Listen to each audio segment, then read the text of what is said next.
Morning welcome to আমাদের blog. আমাদের ভিডিওতে তোমাদের স্বাগত। সকাল 6টা আর জাস্ট বাড়ি থেকে বেরিয়েছি ঝাড়খণ্ড যাওয়ার উদ্দেশ্যে। হঠাৎ করে প্ল্যান হয়ে গেছে ঝাড়খণ্ড যাব। তো ঝাড়খণ্ড কেন যাচ্ছি তো আমি এখন ভিডিওতে বলবো না, অনেকেই হয়তো জানে অনেকেই জানে না। তো ঝাড়খণ্ডে যাচ্ছি একজন স্পেশাল মানুষের সঙ্গে দেখা করতে। সকাল সকাল বেরিয়ে আসলাম বাড়ি থেকে। এদিকে সুরজিৎ আছে। Hello Surajit, good morning. সব ঠিক আছে? Good morning, happy safe journey. Thank you morning. ভালো লাগলো, তোমার সাথে অনেকদিন দেখা করার ইচ্ছা ছিল, আজকে হলো। হ্যাঁ তো বলেছিলাম কমেন্টে দেখা হবে, কিন্তু দেখা হয়নি কোনো কারণে। অনেকদিন কিছুদিন আগে তোমাকে আমি রাস্তায় দেখলাম, কিন্তু ডাকলাম না। আজকে আমার সাথে দেখা হয়। হ্যাঁ আজকে দেখা ভালো লাগলো। বর্ধমানে গর্ব, তুমি চালিয়ে যাবে এভাবে। আজকে বর্ধমান থেকে ঝাড়খণ্ড। হ্যাঁ তাই শুনলাম। সাবধানে যেও, আস্তে আস্তে যেও। অল দ্য বেস্ট তোমার থ্যাংক ইউ জন্য। এই তো এই সাইকেলটা নিয়ে মর্নিং। এই হচ্ছে রিজেন্ট ক্রাউন্ড, আর ঠিক রিজেন্ট ক্রাউন্ডের পাশে একটা চায়ের দোকান আছে। ভালো আছেন? ঠিক আছে, সকাল সকালে আমরা চা খেতে চলে এসেছি, মনের মতো চা। এই যে মনের মতো চা।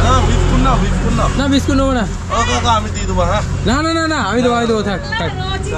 এই হচ্ছে আমাদের সাইকেল। তোমাদের সাইকেলটাকে দেখিয়ে দিই। যে সাইকেলে আমি কেদারনাথ গেছিলাম সেই সাইকেল নিয়ে যাচ্ছি। এই যে বর্ধমান টু ঝাড়খণ্ড। আমরা এখন নওয়াঘাটের কাছাকাছি আছি, আর সুরজিৎ এখন বাড়ি চলে যাবে। সুরজিৎ টাটা। থ্যাংক ইউ হ্যাঁ হ্যাঁ সাবধানে বাড়ি যাও। আসছি। হ্যাঁ হ্যাঁ হ্যাঁ হ্যাঁ। সুরজিৎ বেরিয়ে গেল, আর আমি এখন আস্তে আস্তে ঝাড়খণ্ডের উদ্দেশ্যে বেরিয়ে যাচ্ছি। একদিনে তো ঝাড়খণ্ড পৌঁছানো যাবে না, সম্ভব না। পার ডে হয়তো 100 কিলোমিটার সাইকেলিং করতে পারবো ম্যাক্স টু ম্যাক্স। মানে বর্ধমান থেকে 100 কিলোমিটার মানে আসানসোল। তবে আমি যে ঝাড়খণ্ড যাচ্ছি এটা কিন্তু সবাই জানে না, কাউকে বলিনি আর কি। হঠাৎ করে প্রি প্ল্যান হয়ে গেছে।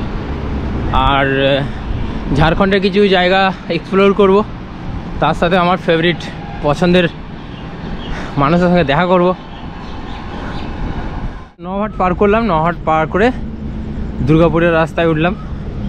তবে বর্ধমান থেকে দুর্গাপুর 70 কিলোমিটার। আজকে চেষ্টা করবো 70 কিলোমিটার যাওয়ার। এখানে সুরজদা কাজ করে এই মিলটাতে। এইদিকে যখনই আসি তখনই কিন্তু সুরজদার সাথে দেখা হয়। আজকে দেখা হলো না সুরজদার সাথে। এখন ঘড়িতে বাজছে সকাল 7:51। আমি জাস্ট গলসি থেকে আর 2 কিলোমিটার দূরে রয়েছি। এই যে সামনে একটা বোর্ড রয়েছে, গলসি 2 কিলোমিটার। তোমাদের দেখাই একবার, গলসি আর 2 কিলোমিটার। NH-19 ন্যাশনাল হাইওয়ে 19 নম্বর রাস্তাতে আমরা যাচ্ছি। গলসি কালীমতি দেবী উচ্চ বিদ্যালয়। 1966 সালে এই স্কুলটা তৈরি হয়েছে, গলসি পূর্ব বর্ধমান।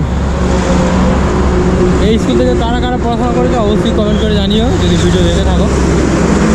সামনে এগোবো আস্তে আস্তে। এখন একটা পেট্রোল পাম্পে বসে আছি। এখন ঘড়িতে বাজছে 9:30। আর হঠাৎ করে চোখ দিয়ে জল চলে এসছে। মানে বসে আছি, জানি না কেন, চোখ দিয়ে জল চলে এসছে। মানে একা একা অনেকদিন পর বেরোলাম, সেই জন্যে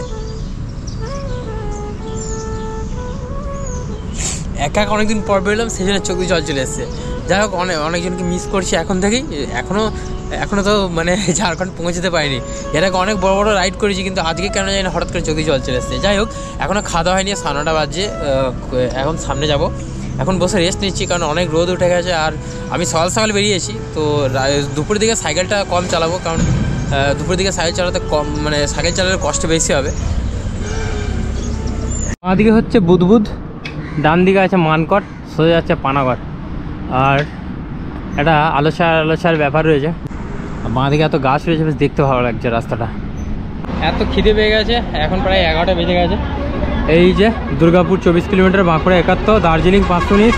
welcome to Barwa Adda express limited. এই দোকানে এখন খাবার খাবো, মুড়ি আর চপ, তাছাড়া কিছু নেই, এখন শেষ হয়ে গেছে। সাইকেল এখানে রাখলাম, খেয়ে নিই। এখন থাকবেন, ঠিক ভালো থাকবেন। হ্যাঁ হ্যাঁ, এই দোকানে খাওয়া দাওয়া করলাম, উনি যত্ন করে খাওয়ালেন মুড়ি। তো যাই হোক, এবার এখন বেরিয়ে যাবো এখান থেকে। দাদা ভাইয়ের সাথে দেখা হয়ে গেছে, বাড়ি গুসকারা। হ্যাঁ, আমার ভিডিও দেখা হয়। Thank you. আর আমি লাস্ট টাইম ঝাড়খণ্ড গেছিলাম, তখন দীপ বলে একজনের সঙ্গে দেখা হয়েছিল না? দেবতনু গুসকারা বাড়ি, আর দাদার গুসকারা বাড়ি। আমি গুসকারায় 20 তারিখে যাবো, ওখানে ইনভাইট করেছে গুসকারাতে। ঠিক আছে, দেখা হবে। হ্যাঁ হ্যাঁ ঠিক আছে। আমি এর আগে অনেক পেট্রোল পাম্পে ঘুরেছি, অনেক পেট্রোল পাম্পে থেকেছি, রাত্রে স্টে করেছি।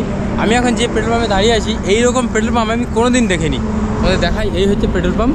এই পেট্রোল পাম্প কেন এইরকম পেট্রোল পাম্পে কোনোদিন আসি নাই, তার কারণ হচ্ছে এটা ইন্ডিয়ান অয়েল। আচ্ছা, এখানে কী কী সুবিধা রয়েছে তোমাদের প্রথমে দেখাই। প্রথম হচ্ছে পার্কিং, সবার আগে এখানে কিন্তু গাড়ি 4 চাকা 2 চাকা পার্কিং করতে পারবো, এয়ার মানে হাওয়া দিতে পারবো। সেকেন্ড হচ্ছে ড্রিঙ্কিং ওয়াটার, এটা তো থাকছেই কম্পালসারি। আচ্ছা, রেস্ট রুম কিন্তু সব পেট্রোল পাম্পে থাকে না, এখানে কিন্তু রয়েছে।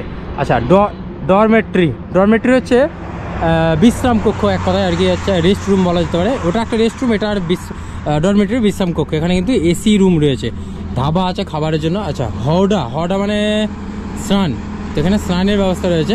আচ্ছা, সেলফ কুকিং মানে রান্না করা, মানে এতগুলো ফেসিলিটি রয়েছে এই পেট্রোল পাম্পে। শুধুমাত্র এই পেট্রোল পাম্পে কিন্তু আমি দেখতে পাচ্ছি। আমি এর আগে অনেক পেট্রোল পাম্পে গেছি, কিন্তু এত সুবিধা থাকে না। বেসিক্যালি যেমন থাকে না হচ্ছে রেস্ট রুম থাকে না, ডরমেটরি থাকে না, ধাবা থাকে না, স্নানের ব্যবস্থা অনেক জায়গায় থাকে, অনেক জায়গায় থাকে না, সেলফ কুকিং থাকে না। আর জল আর বাথরুমটা কিন্তু কমন। তবে এখানে আমি যাব এবং আমি সাইকেলটা ওখানে রেখেছি, সাইকেল রেখে ওখানে আমি এখন রেস্ট নেবো। এবং সবথেকে বেস্ট হচ্ছে এখানে কিন্তু গাড়ি চার্জিংয়ের ব্যবস্থাও রয়েছে, মানে আমার 2 চাকা বা 4 চাকা আমি গাড়ি এখানে চার্জিং করতে পারবো। আর বিশাল বড় পেট্রোল পাম্প, এটা বিশাল বড়। এইদিকে একটা রয়েছে, এদিকে একটা রয়েছে, দুদিকে দুটো, আবার ঠিক ডান দিকে একটা রয়েছে। একজনের সাথে কথা বললাম, উনি বললেন এটা সরকারি, ইন্ডিয়ান অয়েল সরকারি বললো। যাই হোক, তো দেখি কী কী ফেসিলিটি রয়েছে। হ্যাঁ, তো তোমাদের দেখাবো, চলো। আর এই দিকটা হচ্ছে হওডা, হ্যাঁ। আর এই দিকে হচ্ছে ডরমেট্রি কোনটা, যে কোনো একটা হবে। তা আমার খুব ভালো লাগলো, এখানে কিন্তু বেডিং রয়েছে ভেতরে শোয়ার জন্য। হ্যাঁ, দারুণ লাগলো দেখে, আমি তোমাদের দেখাই। এই দেখো, সব অনেক বেডিং রয়েছে, ফ্যান চলছে, ঠিক আছে। এখানে কিন্তু আরাম করে থাকতে পারবো। এই যেমন অনেক রয়েছে এখানে, এই দিকটা ফাঁকা রয়েছে, 1 2 3 4 5 কতগুলো বেডিং রয়েছে। এখানে আরাম করে থাকবো, একটু কিছুক্ষণ থাকবো, তারপর বেরিয়ে যাবো। একদম দারুণ। এই হচ্ছে বাথরুম, 1 2 3 4 5 6টা বাথরুম রয়েছে। ওইদিকে বেসিন রয়েছে, আর এই দেখো এখানে স্নান করার জায়গা, ওইদিকেও স্নান করার জায়গা রয়েছে। বিশাল এরিয়া। আমি এইরকম পেট্রোল পাম্প ফার্স্ট টাইম দেখলাম, মানে এর আগে অনেক জায়গায় ঘুরেছি, কিন্তু এইরকম পেট্রোল পাম্প ফার্স্ট টাইম। সেই জন্যই ভাবলে তোমাদের ভিডিও করে দেখিয়ে দিই। আর এখন ঘড়িতে প্রায় 1:30 ওভার হয়ে গেছে। আমি এখানে এই পেট্রোল পাম্পে ছিলাম 12টা 10-15 এসেছিলাম। তো সেই 12টা থেকে প্রায় এই 1:30 পর্যন্ত এখানে রেস্ট নিলাম, ঘুমালাম, ফ্রেশ হলাম, পুরো চান করলাম, ফ্রেশ হলাম। তারপরে এখন এবার বেরিয়ে যাচ্ছি। আর এই যে হচ্ছে তোমার কোকো কাঁকসা, এই পেট্রোল পাম্পের নাম কোকো কাঁকসা ইন্ডিয়ান অয়েল। আমি বলবো যদি কখনো এইদিকে আসো, অবশ্যই তোমরা এই পেট্রোল পাম্পে এসো। সমস্ত রকমের কিন্তু সুযোগ সুবিধা এই পেট্রোল পাম্পে রয়েছে। যাই হোক, এখানে একটা জিনিস চোখে বললো, সেটা হলো ইন্ডিয়ান অয়েল, পেহলে ইন্ডিয়ান ফির অয়েল, একদম খাঁটি কথা। এখন আছি কাছাকাছি গড়াই হিন্দু হোটেল। এই হোটেলে খাবার খাবো, সবজি ভাতই খেয়ে নেবো, 40 টাকা। এখন ঘড়িতে 2টো ওভার হয়ে গেছে। খাওয়া দাওয়া করলাম এই হোটেল থেকে, এই হোটেল থেকে খাওয়া দাওয়া করলাম। আর সামনে রয়েছে দুর্গাপুর, এখান থেকে আর 20 কিলোমিটার। তো দুর্গাপুর যাবো, দুর্গাপুর কিছু রেস্ট নেবো। যেখানে দাঁড়িয়েছি এখান থেকে দুর্গাপুর আর 12 কিলোমিটার। এখানে একটা দোকান রয়েছে, এই যে রাজস্থান মটকা। দাদা আমাকে এটা অফার করেছে, থ্যাংক ইউ। আমি 24 তারিখে আসছি, দেখা হবে 24-25 তারিখ করে, ঠিক আছে। যে চেনে সেই কেনে। মটকা মালাই 10-15, লেবু জল 10-20। আবার যখন আসবে তখন দেখা করে যাবে। 25 তারিখে আসছি, দেখা হবে 25 তারিখে, ঠিক আছে। আসছি, ঠিক আছে। দুর্গাপুর থেকে বেশি দূর না, একদম কাছাকাছি চলে এসেছি। দাদা আমাকে লেবুর শরবত অফার করেছিল, খেলাম, দারুণ টেস্ট। থ্যাংক ইউ দাদা খাওয়ানোর জন্য, রিয়েলি থ্যাংক ইউ। এইভাবে সবাই যদি ভালোবাসে, আস্তে আস্তে অনেক দূরে এগিয়ে যেতে পারবো। এখন আছি রাজবাঁধে, আর দুর্গাপুর থেকে আর বেশি দূর নেই। আর এখানে কিন্তু দুজনের সঙ্গে দেখা হয়ে গেছে, যারা আমার ভিডিও দেখে। খুব ভালো লাগে এই কথাগুলো শুনতে, যখন বলে যে ভিডিও দেখে। হ্যালো कैसे हो? अच्छा है ना आप? अच्छा। वीडियो देखते हैं ना मेरा? বর্ধমান কাফি গিয়েছে বর্ধমান। হ্যাঁ, রাজবাঁধে অক্ষয়ের সাথে দেখা হয়ে গেছে, খুব ভালো লাগছে। থ্যাংক ইউ অক্ষয়, ভিডিও দেখার জন্য, পাশে থেকো, ঠিক আছে। আর বর্ধমান যাবে, ঠিক আছে, আমার জন্য। এখন ঘড়িতে বাজছে 4:29, আর আমি জাস্ট দুর্গাপুর ইন করেছি, প্রাণের শহর দুর্গাপুর। দুর্গাপুর থেকে কারা ভিডিও দেখছো অবশ্যই কমেন্ট করে জানিও। ভারতবর্ষে 103টে স্মার্ট সিটি রয়েছে, তার মধ্যে দুর্গাপুর একটা স্মার্ট সিটি। দুর্গাপুরে আসা মানেই আমার সন্তুদার কথা মনে পড়ে যায়, দুর্গাপুরের সন্তুদা। তো সন্তুদাকে ফোন করবো একবার, যদি ফোন রিসিভ করে তাহলে দেখা করব। সামনে ভিরিঙ্গি মোড় আছে, এই ভিরিঙ্গি মোড়ে সন্তুদা এখানেই থাকে।